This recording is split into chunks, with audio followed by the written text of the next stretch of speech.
Okay, welcome back to our next episode of the Missionary Position podcast. Today I'm joined by my husband and missionary of more than 15 years, Pastor Andrew Newlove. Before we interview him about behind the scenes of real missionary life, I'm just going to share with you the story of how we became missionaries here. So when we both got married, we really wanted to be missionaries, but we didn't know where to. We were praying and asking God, we will go anywhere but the Philippines. Andrew was brought up here as a missionary for 15 years. And then I visited here when we were engaged to be married, and I did not enjoy it. So we didn't want to come here as missionaries. So we were saying to the Lord, anywhere but the Philippines is fine, we'll go anywhere. And we couldn't get an answer. So we decided to go on vacation. We went to Greece. And while in Greece, I felt the Holy Spirit speak to me in the hotel room. I heard his voice say, I've given Andrew a gift. Tell him to use it or he'll lose it. And I thought, oh no, that's the gift of the language of the Filipino people, because Andrew can speak national and local dialects of the Philippines. When Andrew came in the room, he could see that my face was not okay. And he asked, what happened? And I told him, oh my goodness, God spoke to me. He said that you need to use it or you will lose it. And he said, we're supposed to be missionaries in the Philippines. That was September 2010, and by January 2011, we were here as full-time missionaries. God works fast when you're willing to obey. So, Andrew, welcome to the Missionary Position podcast. Thank you very much. I'm so happy to have you here today. Glad to be here. Who greater to interview on behind the scenes of missionary life than my husband, Andrew, who's been a missionary for like 20, 27 years, 15 years with me, and then many, many years with his parents. So it's a real OG missionary that we have here with us today.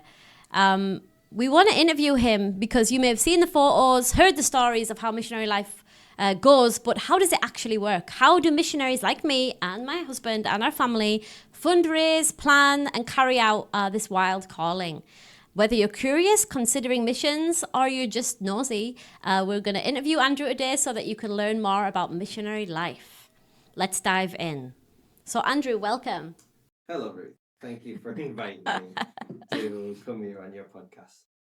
I'm actually a MK, missionary kid. My parents were missionaries out here in the Philippines when I was a young boy. So I grew up here in this country, in the Philippines, learned the dialects, just naturally living here. And it was really my culture. And we went back to England when I was 13 years old. So I spent high school, college, and my early years of working back in England when I met Ruth. So that's the background. Before that, I always had a heart to become a missionary. Being brought up by my parents, that's something that, I want to do this when I'm older. Seeing how they lived and what they did, it's a real desire that I had. So when I met someone in England that had a similar desire to be a missionary, I was like, yes, win-win. We're going with this. So that's the basic startup of my background. Like Ruth said, we wanted to be missionaries from the get-go, meeting each other, really have a desire to go to other areas and share the gospel. But because of our history in the Philippines, especially for me, it didn't feel like a mission field. It felt like home because I was brought up here. So imagine trying to accept that, you're going to be a missionary back in your old original hometown. It didn't really feel like a mission field to me. It just felt like, I'm going back. I don't want to go back home. I want to go somewhere fresh. So that was the experience that I had. And then Ruth had a different experience of just really not enjoying or having a great time with the mission trip when we were engaged all those years ago. So different aspects of it. I didn't want to have the expectation on me that, if you go back to the Philippines, you're just going to redo or try and do what your parents did. I wanted a clean slate. I wanted a fresh start, like anywhere in the world, God. But in my mind thinking, not the Philippines. For that reason, we didn't like have any hatred toward the Philippines or anything like that. It was just this mindset of, it would feel like going back to an old home for me. Yeah, thank you. So we're going to interview now and give you some questions to answer. Last week I was in England and I met some pastors whose son is interested in being a missionary abroad. And after I answered a few of their questions, the pastor asked me, "So is it like financially feasible to be a missionary? Like, can you live as a missionary full time?" And I laughed and said, "Well, 15 years and we're still doing it. So, but it really takes faith." So, as the foundation of missionary life, here's some questions about fundraising. What was your first experience with fundraising and how did it shape your view of raising support? My first experience of fundraising personally was when I was a child here on the mission field with my parents. I was 12 years old and I heard that there was a need shared from the front of our church. Pastor Raul, the Filipino pastor of that church, was sharing, and he was saying, we need to raise funds and support to pay for the electricity bill. There wasn't enough coming into the tithes and offerings to pay for the electric of the church. And so he, from the front, shared this, and I was really moved to think, like, how can I help? And so I didn't get any pocket money or anything. So I thought, right, I love biking, cycling, biking everywhere. So I thought, how about I do a sponsored bike ride from a city in the mountains called Baguio City, ride all the way down. It takes, I think it took 2.5 hours or 3 hours. Can't exactly remember, but I was 12 years old and not many people did cycling at that time. And so I biked down the mountain. It took me 2 months to prepare. I would let people know what I'm going to do and when the date was. So this 2 months, so we had 1 month where we didn't pay the electric bill. The second month, they were given warning that they're going to cut the electric bill. And by the third month, then they come and cut your electric. That's normally what they do in the Philippines. 2 months I prepared, got my bike ready, did a few trial runs, and then I went to local businesses and other church members, see who would support, and I cycled down, and when I arrived in our town, quite a few of the church members were there to greet me, and we actually managed to raise 3 months worth of money for the electric bill. So we paid that off, and then it encouraged the rest of the members to put towards the electric. So that was my first personal experience of me fundraising for someone else for a mission. Wonderful, amazing. How do you approach asking people to partner with you financially? Okay, my style that I do, other people do different styles, and we teach it here at NLMTC. The missionary training, different ways that you could do this. I think both me and you do it differently. Right. I go to England and other places, and I use my opportunity on the platform to share the need. So if I'm invited to go and preach at a church in England or anywhere, even here in the Philippines, I share the need so that people are aware to try and meet that need. So that's mainly my style. That's your way of doing it, but mine is very different. So I will willingly email people, I will share the need to people, I will ask people to pray.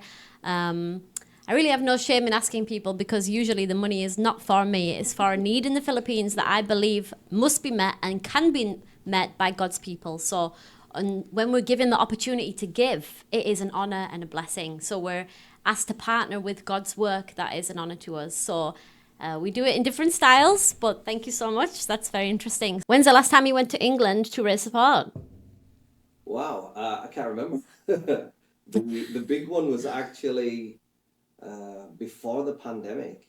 I specifically went to try and fundraise for a ministry vehicle for Yeah, us. so 2019. So 2019 it was for the white van that we have, our church van that has alive written on the side. Yeah. I went specifically to raise support for that, and we met it. I was only there for 2 weeks, and going almost every day to different churches and mentioning the need. We were able to raise the support so that when I came home, Amazing. we were able to purchase the van. Thank you, everyone who gave to that fundraising experience of getting our church van here. So we're using that all the time, every day. So amazing. What are some practical ways you build relationships with your supporters? A lot of the work that I do for the supporters we have has been prior to being on the mission field. So sowing seeds years ago, sowing seeds into people's lives. So God would share to me, give your car to this family. So I would give my car to that family, and that's a seed of faith, so that later on, not expecting that they would be some of our supporters that have supported us for 15 years because of something I planted many years ago. So lots of my friends that I really put into their lives in the past, then when I went on mission field, have supported me because I already sowed seeds into their lives. Then once we began our missionary journey and coming out here and living out here, it's been mainly thanking people supporting us and sending newsletters and basically showing people what the money has gone on. So we fundraise for specific things. We then post about it or send specific pictures to the people who have supported. And you also allow people to visit, right? Yes, of course. One of the best ways is for people to come and see.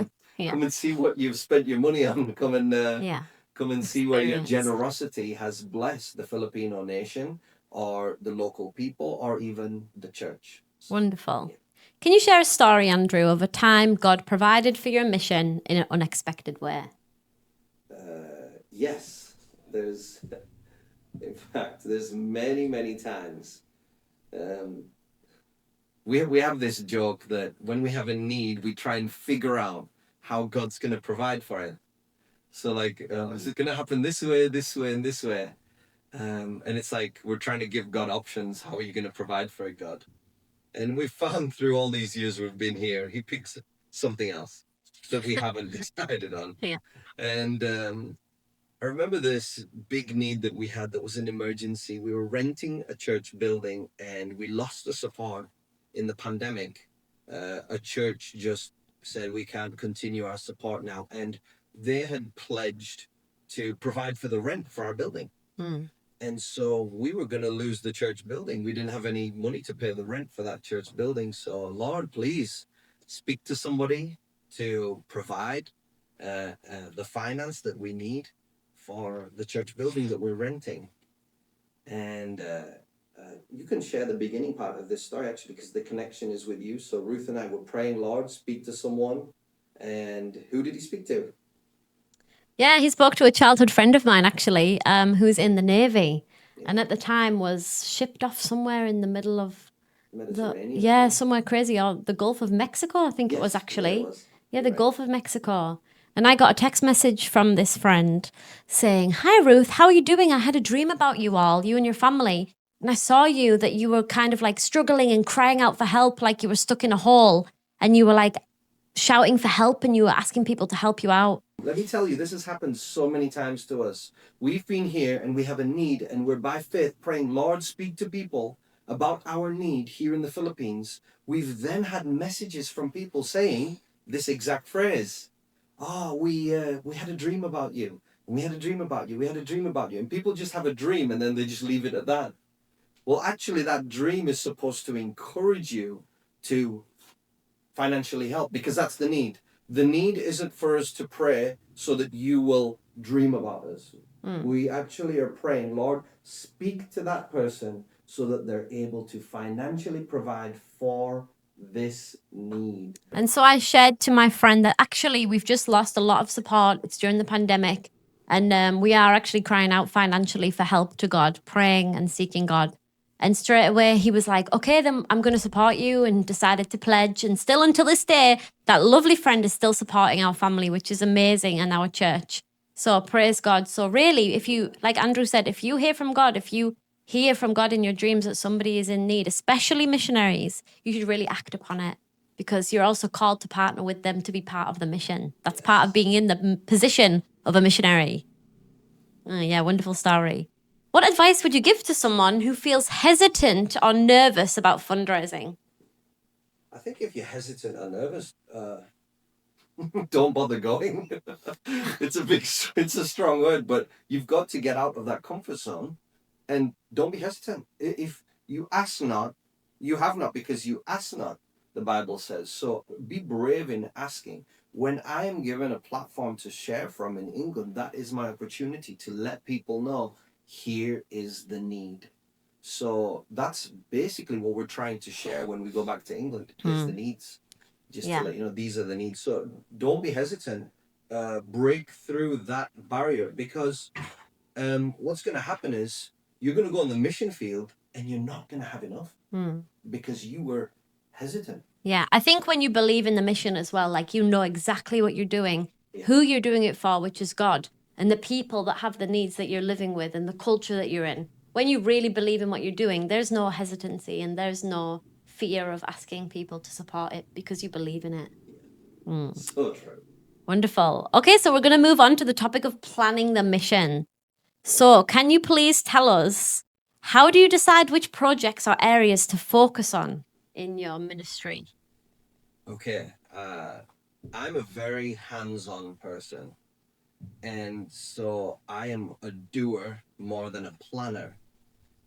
And so I have to be, thankfully, I've got Ruth for this. I have to be sat down and say, okay, you get a plan with me. What are we going to do? Basically, what tends to happen because of the area where we live and the type of ministry we're doing, we plan what is the biggest emergency. So, what's the biggest emergency of today? What's the biggest emergency of this week?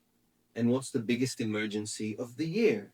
And we have to then basically figure out and process in our planning, how do we reach those timelines. So I have basically a list of emergencies, and we wrote them out on our whiteboard in our kitchen and say, okay, this has to be done this week, this has to be done by the end of the month, and by the new year we got to have this done. And so we're always trying to reach those. So you're looking at the emergency of the day, especially if you're living in a country where there's a lot of devastation that happens, there's a lot of typhoons, there's a lot of emergencies. You might wake up and your emergency that you thought you were going to do that day is totally just put on the shelf because someone called you and says, please come to the hospital, we need, etc., etc. And there's many times that's happened. And so planning, you have to be super flexible. So long as you have your timelines that you try and keep to. And I'm a person that works well under pressure, but Ruth loves to have a plan together. Amen. So that so that we can work well together. Okay, how do you adapt your plans when things don't go as expected? Yeah, I think I've shared a little bit there already, but you adapt your plans based on love. I think love is the key.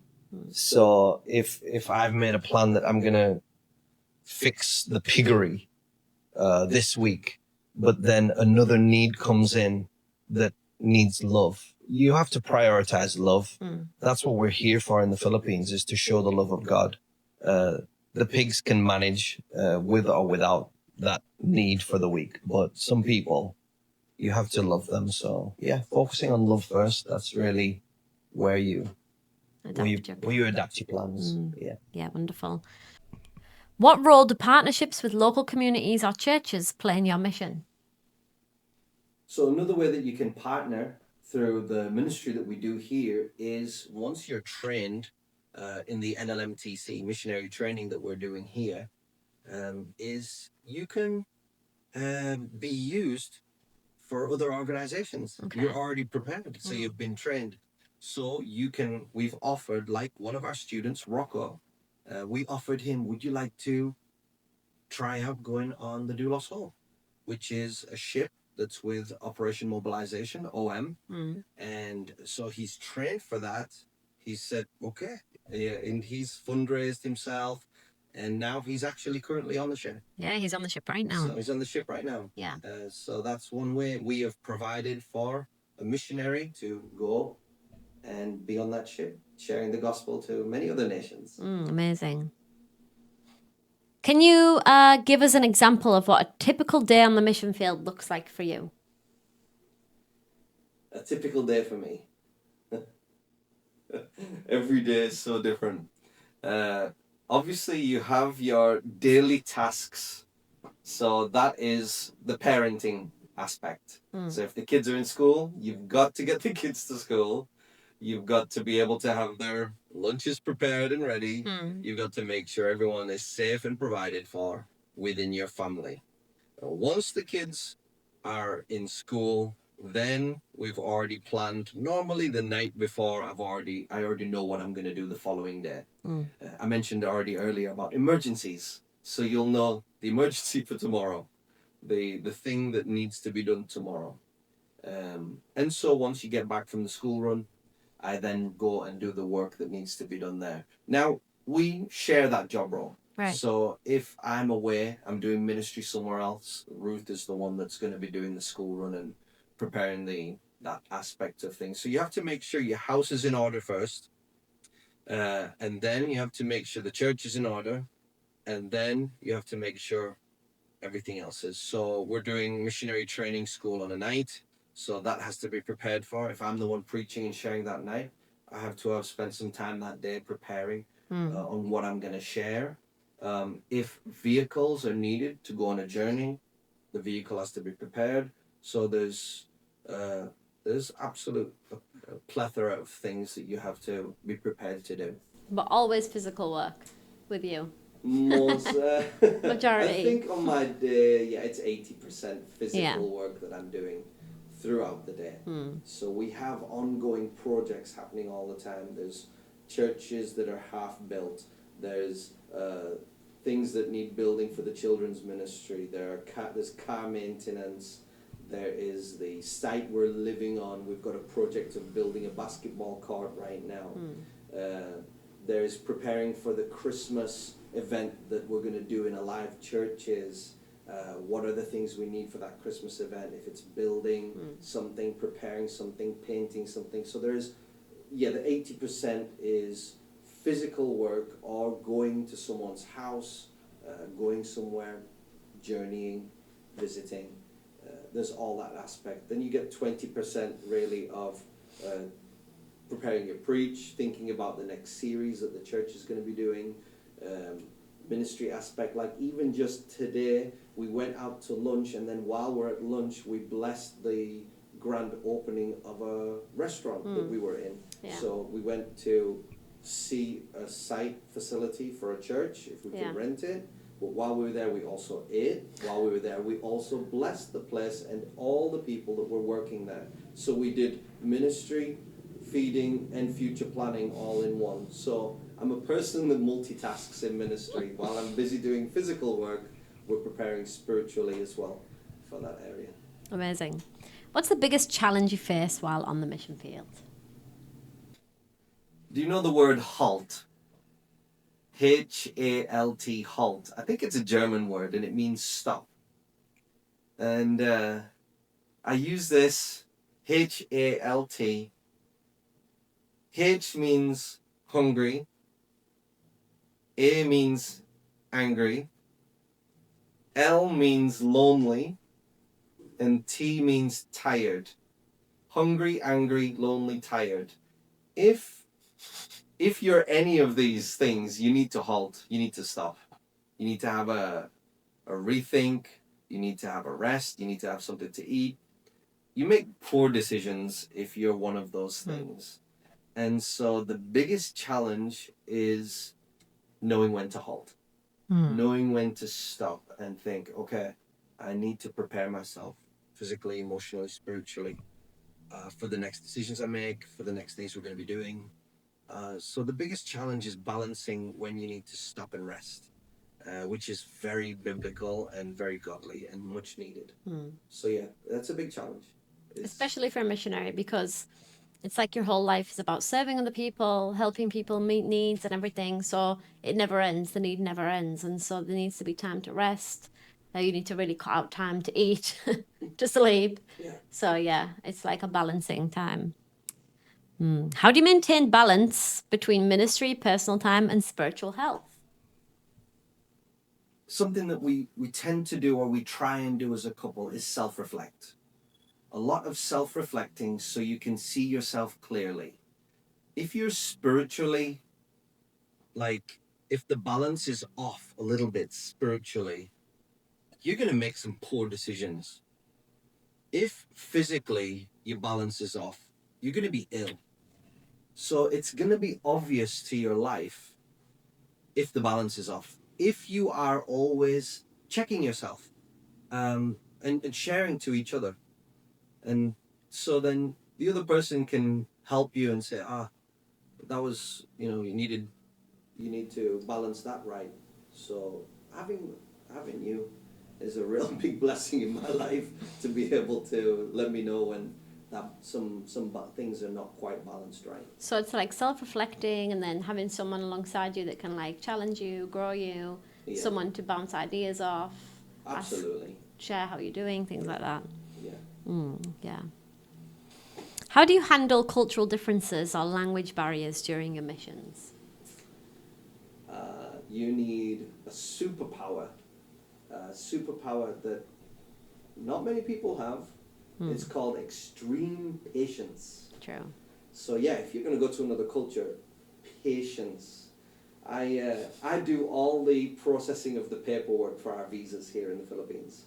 So we're on a missionary visa. It's a working visa, but we're not allowed to get finance from the Philippines. It all has to come from abroad. And I have to go to Manila, the capital city of the Philippines, and I go into the immigration office and I put my paperwork in, I smile at the lady and hand the paperwork and explain in the local language that this is the filing of the paperwork, please let me know what else we need. And she just says, yeah, please go and sit down, and I will call you when I need you. So I go and sit down, and then while I'm sat down there, I experience and see lots of other foreigners absolutely going crazy, getting angry, Speaking English.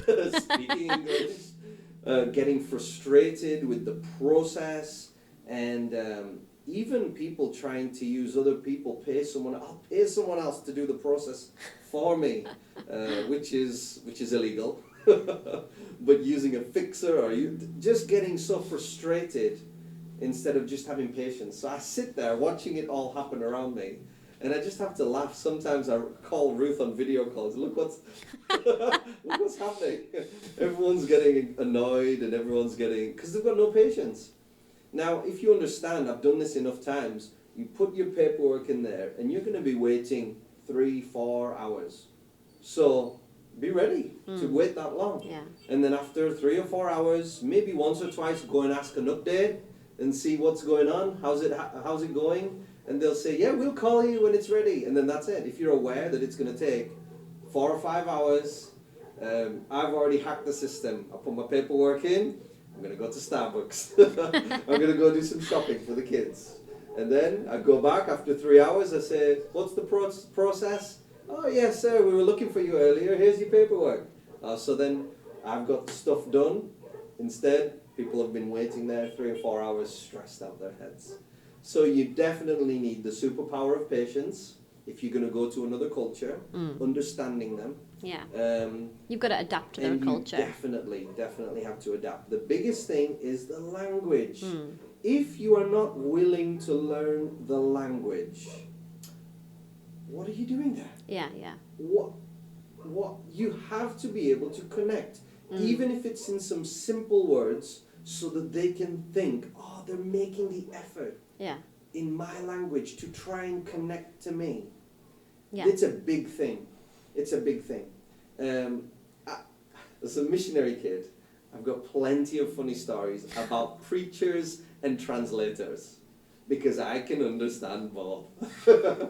So I can hear the preacher preach one thing and the translator, and I'm thinking, that's not what he said. But everyone's like, this is a good word, this is a good message. And so, yeah, you gotta put some effort into learning the language. Yeah. You don't have to be fluent, but I've seen people just have 6 months, and that's long enough to learn a language and really put the effort in to go. So if you want to be a missionary, if you want to go abroad, find out what the country is, start learning a few words.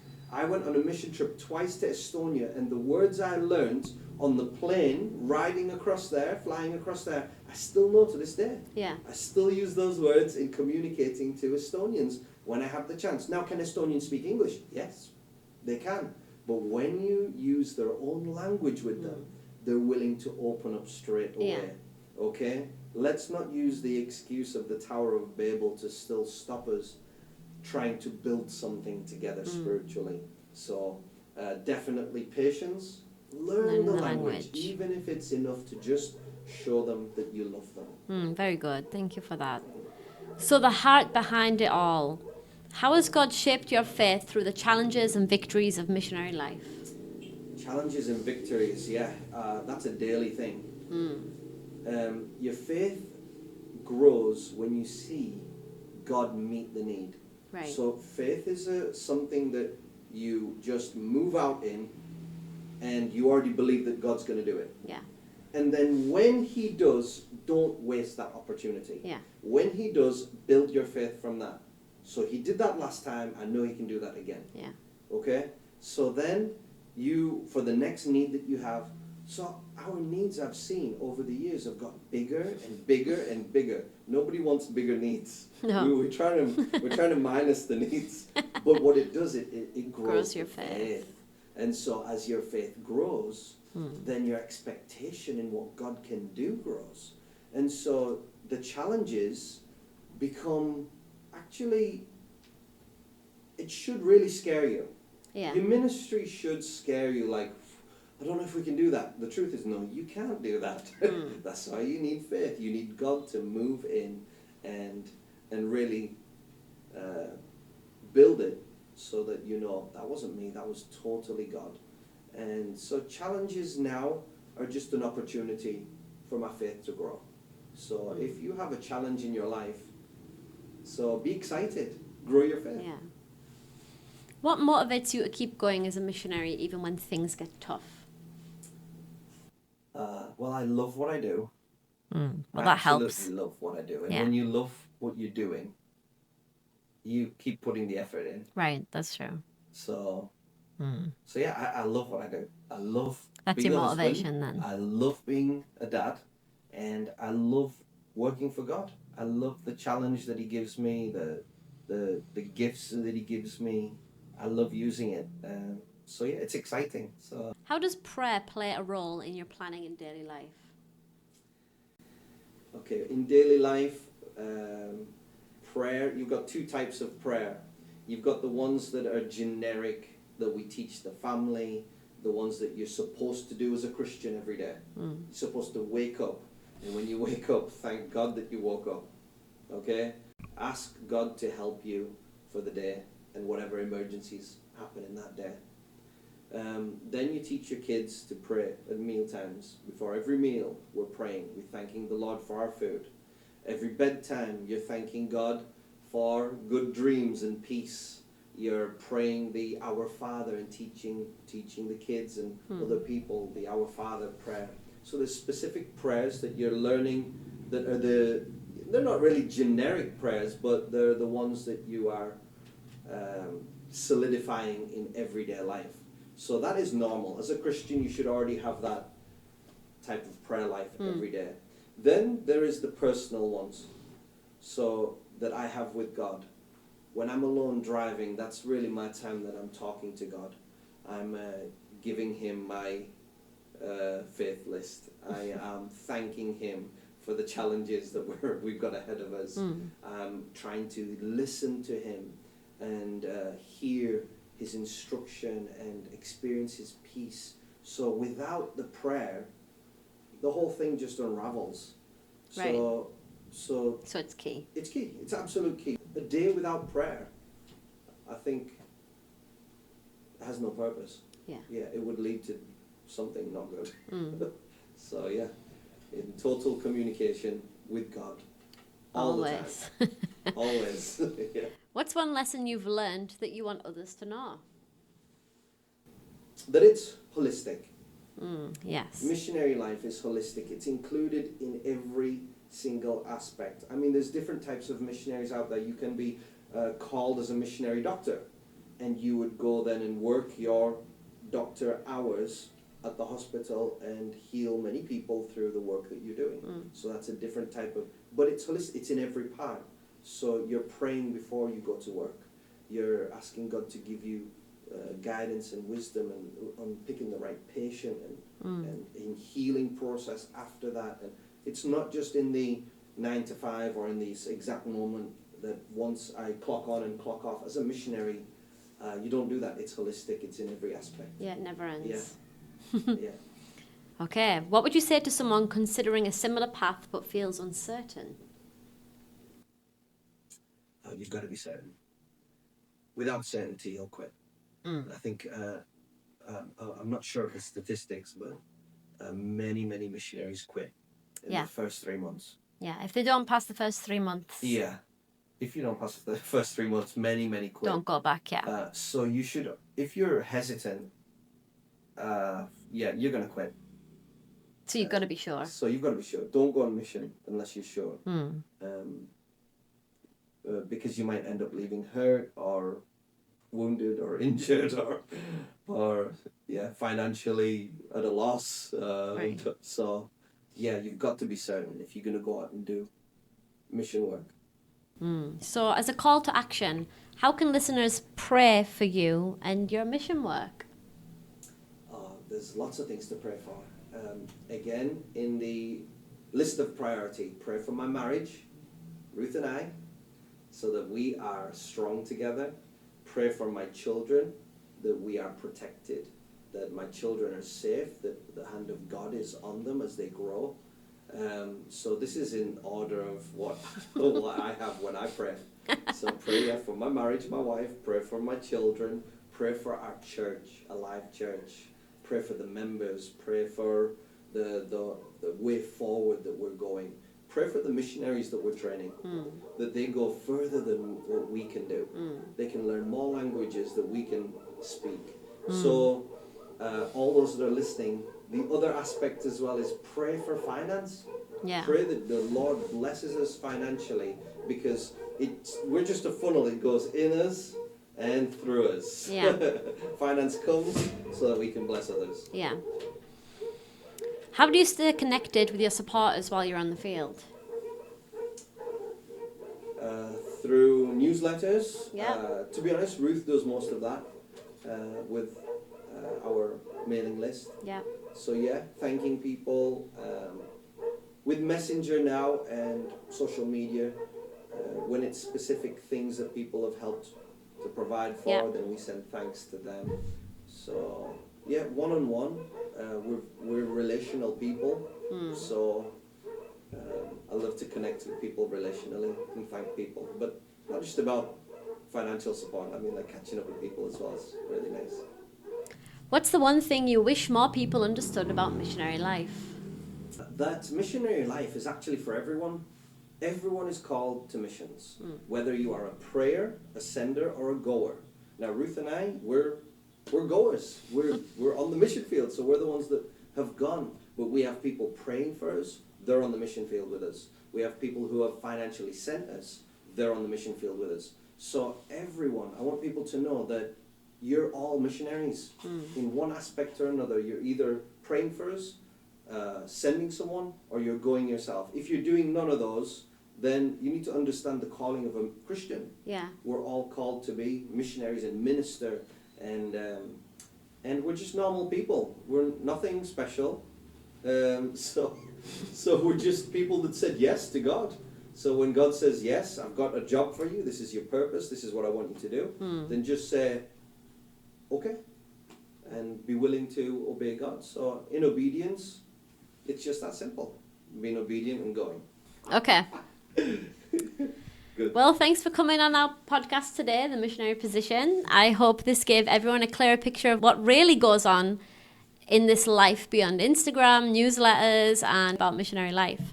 If you've got questions, you want to know more, or just want to connect, we'd love to hear from you. You can find us on the Missionary Position podcast, Spotify, YouTube. And if this episode encouraged or challenged you, please share it with someone who needs to hear it. Until next time, stay bold, stay faithful, and keep living the kind of life where your life is positioned as a missionary for God.